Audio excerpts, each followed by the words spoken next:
Hey, what is up crew? My name is Captain Geronimo and welcome to yet another episode of Let's Play Star Trek Online. In today's episode, as you all might have read, we're going to be doing a review of Synth, pilot destroyer better known as Deimos class, piloted by the Synths, seen in Star Trek Picard. Without any further ado, my fellow crew members, let's proceed with today's episode. Engage.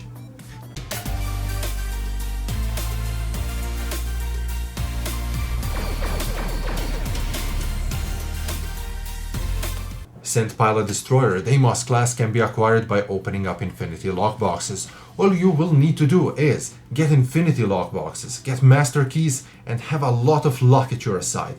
Combine boxes with keys and luck together, and you just might get yourself a chance to acquire a ship box.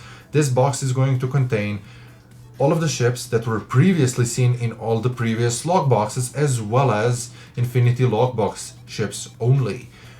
That's quite a long list. Take a peek at it. You can choose any ship that you want, or you can, as I just did, choose a Deimos class. When you get your vessel, unpack it and you're done. So, once again, Deimos class pilot destroyer customizational options coming right up. Deimos class is an amazing recreation of synth destroyers as seen in Star Trek Picard. To be perfectly honest, Deimos is slightly altered, but almost exact copy of Section 31's drone ship, seen being launched from Section 31 Nimrod class of starship, as seen in Star Trek Discovery Season 2 finale. We can also postulate that these are thinner versions of Peregrine fighters. But design history is not important, what counts is the fact that they look very screen accurate. Deimos comes with a single template type and no special interiors, as we haven't seen the bridge, so that's okay. Also, there is one window option available. On the other hand, the style contains multiple options like Defiant, Galaxy, Intrepid Sovereign, and its post-Nemesis refit. Furthermore, there are types ranging from 0 to 8, 8B, and plus authentic Synth Type 1 variant for that perfect synth recreation. In advanced options, you see that there is no style, however you get to customize ship's hull and wing patterns. By changing the left and right side of a color, nothing will happen. Seems like this ship refuses to have any paint job of any kind. Customization is short, very lacking, and due to that, let's go into space. Synthetic A500 series of androids were created by Starfleet to serve Starfleet. They're not as advanced as Soong-type androids such as Data, however the 8500s had enough of a success that they were put to work throughout some of the Starfleet's most dangerous jobs. They were even given a starship designed specially for them, used mostly for transport and defense purposes of Utopia Planitia shipyards. Due to the synthetic nature of the synths, those ships are much faster, more nimble, and more accurate to the counterparts designed to be ran by living organisms. Unfortunately, corrupted synths captured those ships and started the assault on Utopia Planitia shipyards in 2385. Orbital satellites were turned on Mars and eventually used to ignite the surface of the planet. Starfleet's Rapid Response Task Force failed to save Mars. Due to their use in attack, Starfleet halted production of 8500s and put a ban on all synthetic life.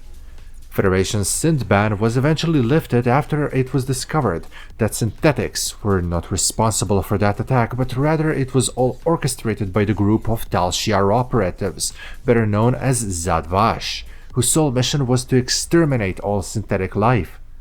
Starfleet's engineers have retrofitted the ships used by the synths and made them to be operable by living pilots, and made modifications so the ships wouldn't lose their maneuverability. One of the synth ships that we've seen is the Deimos class, classified as a scalable Tier 6 Federation destroyer.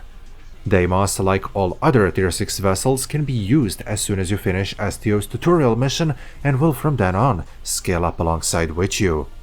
As you rank up every 10 levels, up to the level 40, the ship's weapon slots, tactical, engineering and science console slots as well as bridge officer slots will slowly increase toward the endgame capabilities.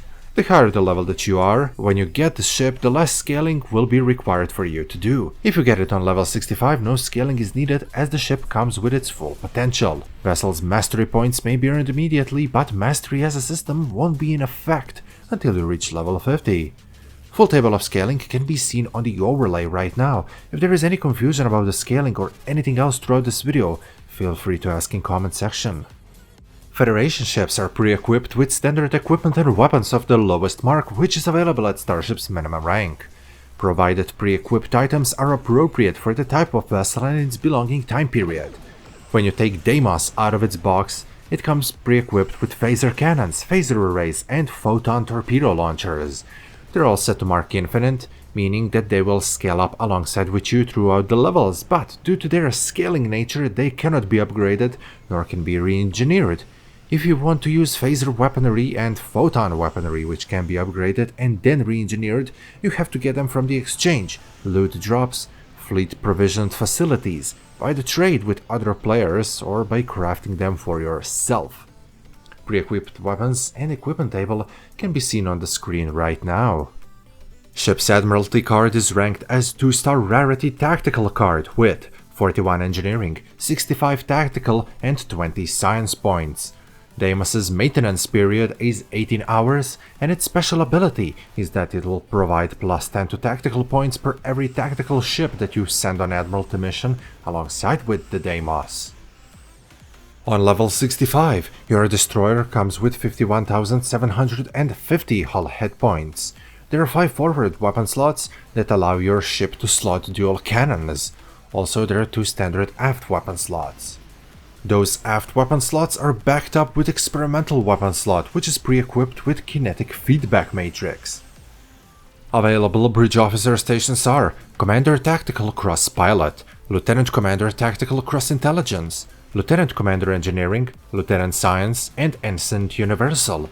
You have 3 device slots, along which you can use 5 tactical, 4 engineering, and 2 science consoles.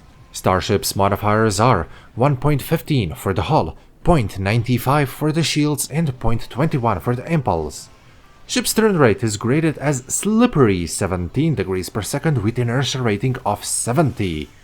This fighter-like starship is powered by matter-antimatter warp core, and due to the nature of such a ship, Starfleet's engineers made some modifications in its power output, so you will gain a bonus power of plus 10 to weapons and engines.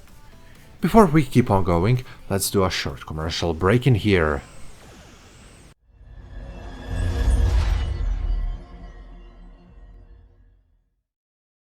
Welcome back, crew. Deimos class was built to be operated by the Synths. Because there was no harm in losing Synth in ship-related accidents, the Deimoses were designed to perform high-speed, dangerous maneuvers. After the Synth ban, engineers managed to refit the Deimos classes, and still they managed to retain their maneuverability, with no harm to the pilots. Henceforth, they have full access to the pilot maneuvers. Much like how players are able to perform an active dodge rolls on the ground, those ships are able to perform special maneuvers by double-tapping the key in the direction you'd like to perform a special maneuver in. Those maneuvers can be rebound to the different keys or activated manually from the user interface element if the player, better say, if you so decide. After activating a pilot maneuver, you become briefly immune to the damage. After performing such a maneuver, you must wait for a short time before doing another one. 2 taps to the left or to the right will activate a barrel roll to the left or to the right. Barrel rolls will cause you to travel some distance in the chosen direction and will help you escape hazards. Barrel rolls will give you a brief period of immunity to damage. If you're holding still with your throttle being on 0, you shall have a different animation effect. Instead of a roll, your vessel will slide in desired direction. 2 taps forward activates Afterburners. You will fly forward in a quick burst of speed, covering a good distance. Afterburners allow you to get out of danger areas quickly and will grant you a brief period of damage immunity. 2 taps back will activate Retro Rockets. They will cause your ship to launch backwards a fair distance, allowing you to get behind a pursuing target or to prolong your attack run. Use of Retro Rockets will grant you a brief period of damage immunity. Next up, ship is pre-equipped with experimental weapon called Kinetic Feedback Matrix. Experimental weapons are not affected by firing modes given by the bridge officers. The kinetic feedback matrix will deal, you guessed it, heavy kinetic damage to its target. Repeated hits on the same target will grant a boost to the energy weapon haste for 10 seconds. It comes with 180-degree targeting arc, and recharge period is set to 7 seconds. Visual effect is cool, but too bad we do not have any in-depth info about how this weapon works and what it actually does.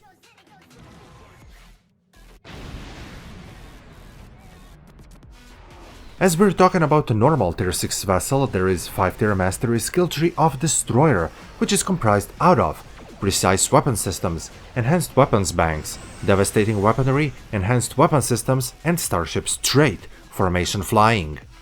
While this trait is slotted, activating any distress call will summon a pair of Synth destroyers that fly alongside with you for short duration. Those fighters will devastate the nearby area with their phaser beams. Their immoralating phaser lances are synchronized with your firing controls. They will activate them whenever you do. Now you're probably wondering what immoralating phaser lances are. Wonder no longer, because immoralating phaser lance is Starship's universal console. This multi-purpose device is well suited for asteroid removal, planetary defense, or general widespread destruction. After a short charge period, it will channel a massive burst of phaser energy out of the front of the ship into its target, devastating the nearby area as well. This console can store enough energy for 6 shots at a single time, but it will take some time for it to recharge back up. Every time when you fire, 1 charge is taken away. It takes 20 seconds to build up enough energy to fire 1 shot again. This console also provides a passive boost to the phaser damage and Starship's shield penetration skill. It is also worth noting that you can equip this console on any starship without any restriction. For a ship in combat, Deimos is amazing. It is extremely fast and maneuverable, and pilot maneuvers greatly help in some crucial moments, as a defense or an offense. Its bridge officer and weapons layout makes it a very effective destroyer, however, it can be shaken up quite fast, so you better destroy your opponents before they get you. Ship trait is fun, however I found a flaw. If you have it equipped and you do not have a console, those 2 ships you just called won't use their lances. Talking about the lances, ship's console is fun. It can produce some damage, has multiple shots, and provides phaser bonuses, so I love it. Overall, poor customization, okay trait, good console, and amazing combat experience. Wrapping it all, I would say 9 out of 10. I would like to thank all of my channel members for being so kind and donating to the channel. Special shout out to Kay Anderson, Joseph Leland, Nick Romano, Alan Pade, and Captain Altman. All of your contributions greatly help me get resources for more reviews. I can't say thank you enough times. So, thank you one more time. This is going to wrap yet another episode, my dear crew members. Thank you all for watching one more time. I really hope that you enjoyed today's episode. If you did, please leave a like to tell this YouTube's algorithm that you liked it. Consider subscribing. My name is Captain Geronimo. One more time, this is what I do: Star Trek Online, ship reviews, gear reviews, mission walkthroughs. My goal is to explain everything the best as I can, the simplest way as I can, and obviously to be some sort of a guidance if the ship is good, to potentially save you from the bad deal. I buy the ships so you don't have to. If you would like to help me with my goal and mission, then you can choose to become a channel member to help me financially to keep this afloat. And yeah, thank you one more time. And until next time, crew, I love you all because you are the best. Geronimo, out.